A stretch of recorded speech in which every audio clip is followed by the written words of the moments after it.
WWE Draft, always an exciting time of year. Ahead of the 2024 WWE Draft that will once again change the landscape of two of WWE's top weekly TV shows, let's take a look at the entire system as a whole and how it shuffles the roster of superstars. Before we start trashing the WWE Draft, we know many of you want that in the comments because you're addicted to negativity like flies on a dog turd. We'll admit that it's not a bad idea in and of itself.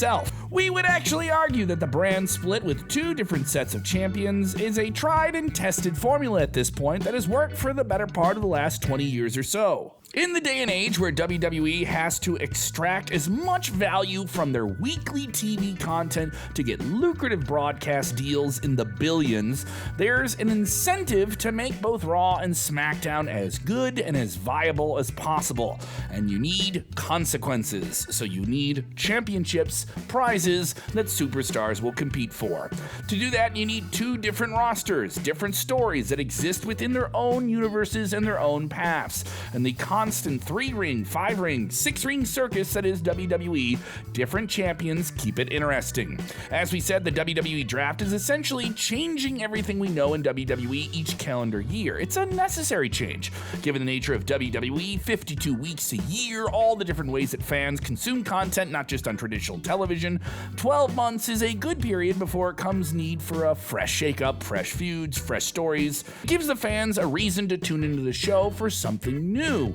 And what are some of the problems, though, that come with the WWE Draft that are just circumstantial or natural or a complete miscalculation? There are actually more issues than you might expect. This is Sportskeeda Wrestling. I'm Kevin. Let us know what you think of the WWE Draft. Who do you want to see go where? And what are your favorite draft moments from the past?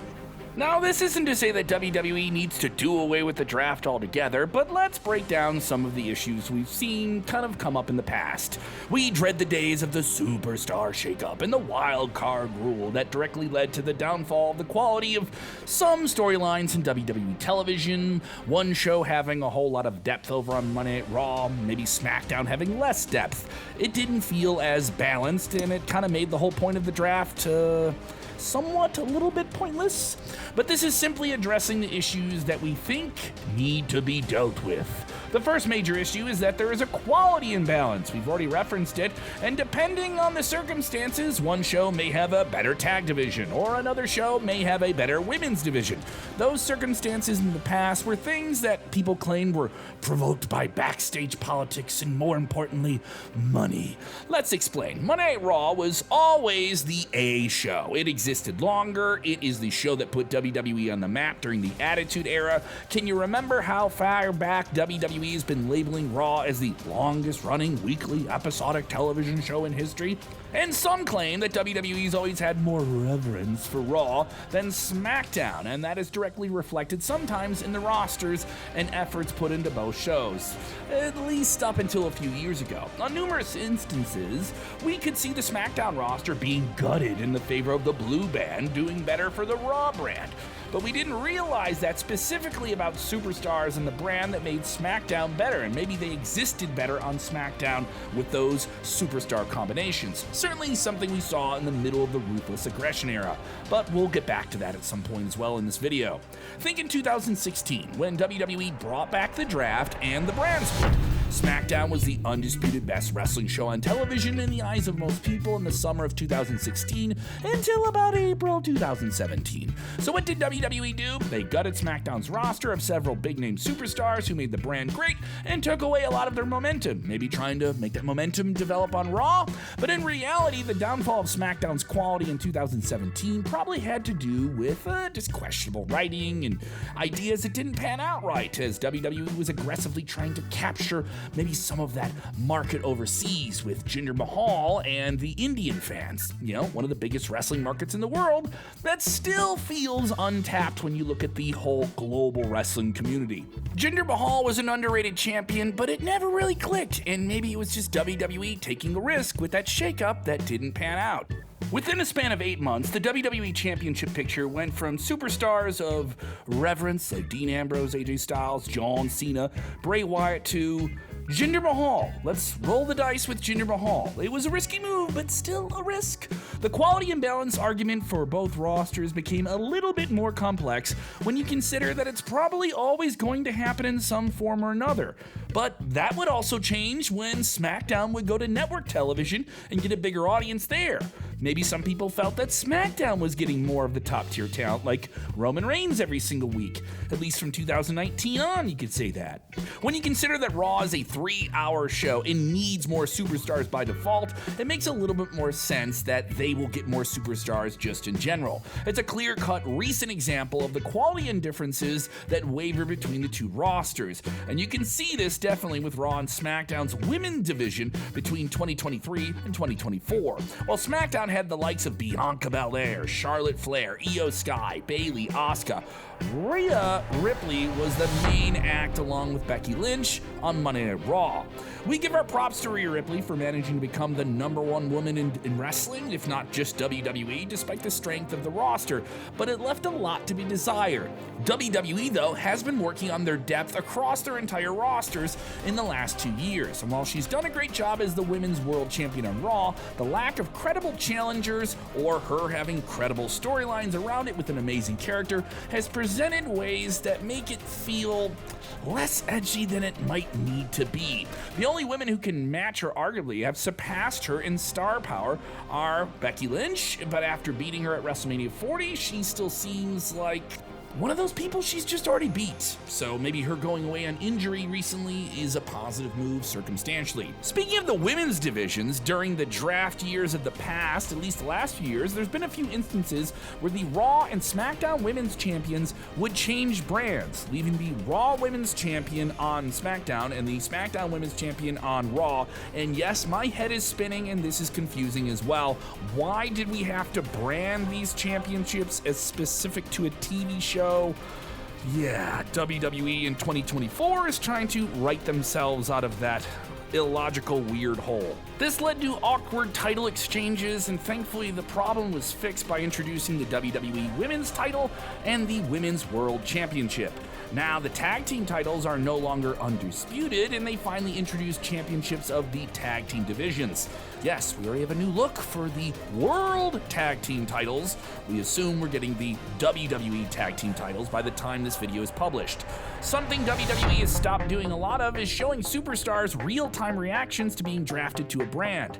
More often than not, superstars may not be aware of the brand they're going to be in, meaning that when they find out is when you find out watching the show. WWE used to do this a lot during the early years of the draft in 2002, and it's something worth bringing back because it might make for very interesting television.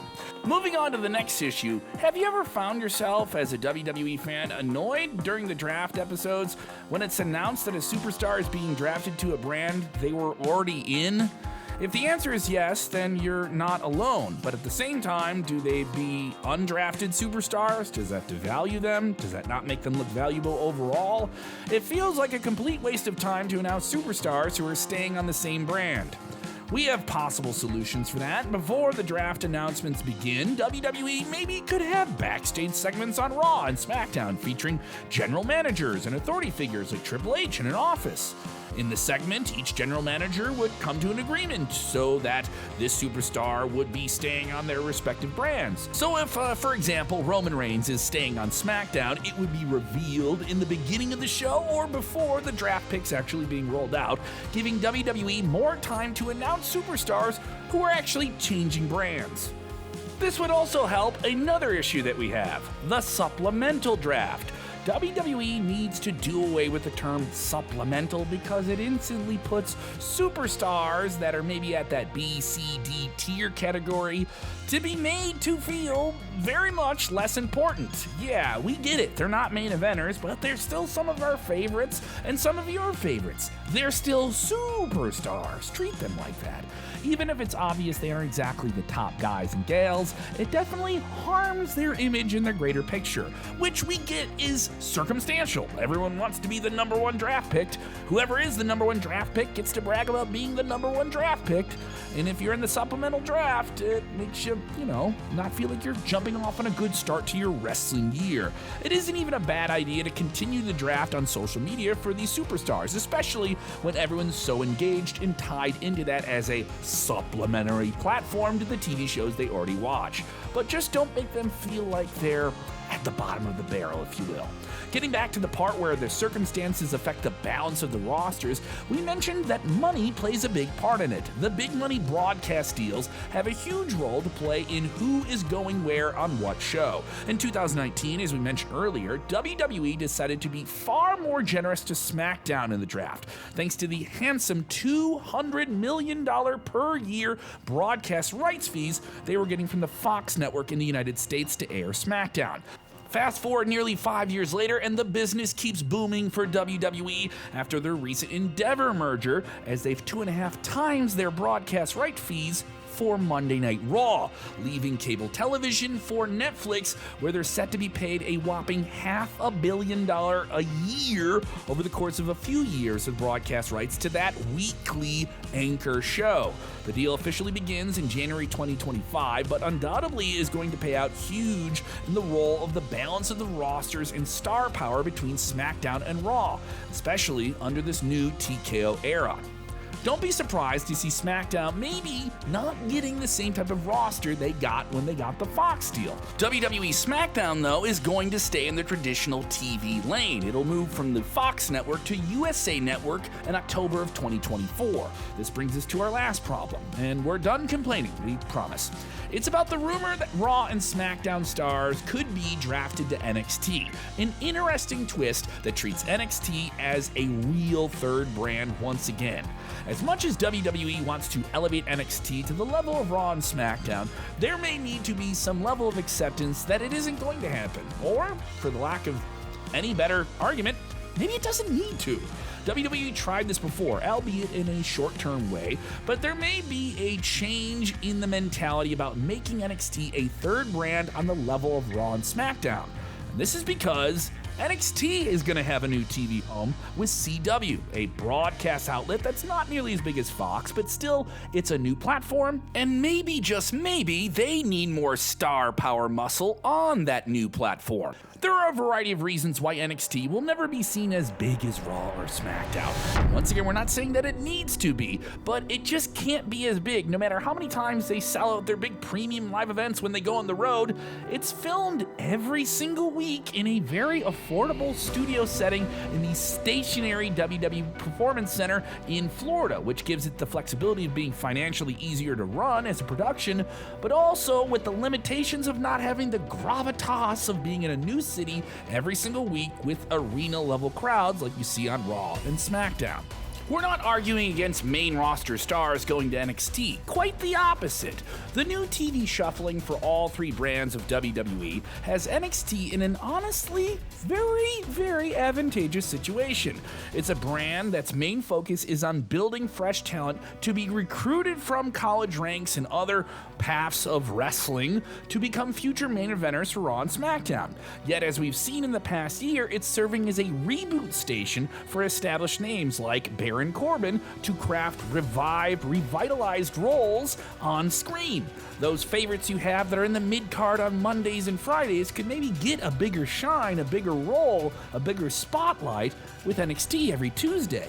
Imagine, and we're just putting this out here, Roman Reigns finding out who he is again after losing the WWE Universal title, getting away from the bloodline, and reinventing himself on NXT. Yes, it's crazy on paper, but these circumstances that we're entering right now make it not impossible.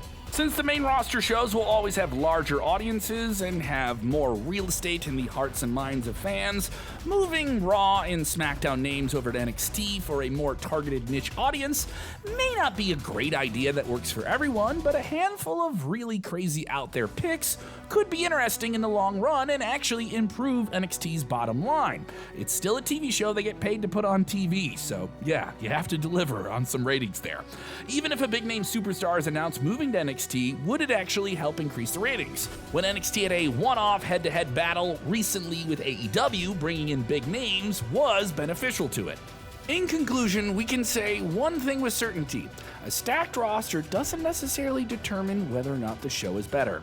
It always comes down to a few core elements: good storytelling, good feuds, consistent quality, and just great wrestling performances on television overall.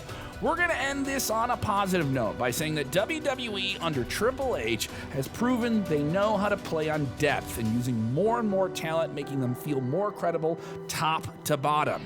And this WWE Draft could test that depth in a much bigger way, especially with all the different arrangements for the weekly television shows. This is going to be a draft unlike any other that we've seen, and if WWE wants to truly prove to the fans that this is in fact a new era, that changes to the annual draft are consequential, then these are ones we need to see some big consequences with.